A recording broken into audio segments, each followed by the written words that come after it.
Daddy, மேலே கருப்பு கலரில் ஒன்று பறக்குதே, அது பேர் என்ன? அது பேர் காக்கா. வானத்தில் தான் பறக்கும்.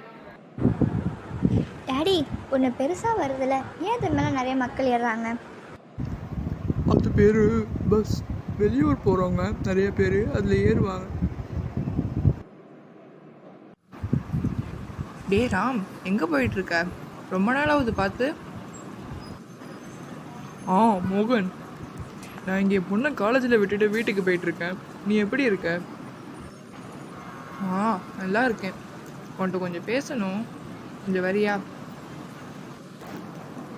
வா, பேசிக்கிட்டே அப்படியே போகலாம்.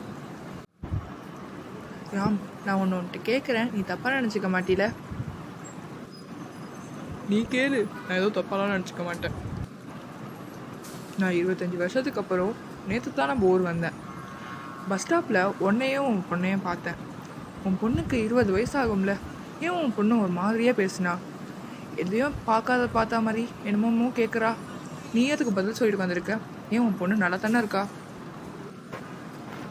ஆமாம், என் பொண்ணுக்கு பிறந்ததுலேருந்து கண்ணு தெரியாது. போன வாரம் தான் ஹாஸ்பிட்டலில் அவள் கண்ணுக்கு தேவையான சிகிச்சையெல்லாம் பண்ணிவிட்டு வீட்டுக்கு அழைச்சிட்டு வந்தோம். அழைச்சிட்டு வர வழியில் தான் என் பொண்ணு ஒன்று ஒன்றா பார்த்து கேட்க ஆரம்பித்தா.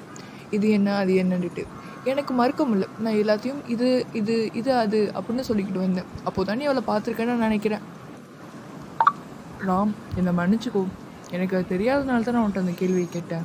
ஏதாவது தப்பாக பேசியிருந்தா என்னை மன்னிச்சிக்கோ. இருந்துட்டு போட்டோம் மோகன். இனிமே ஏதாவது கேட்கணுன்னா அதை பற்றின விவரத்தை தெரிஞ்சுக்கிட்டு கேளு.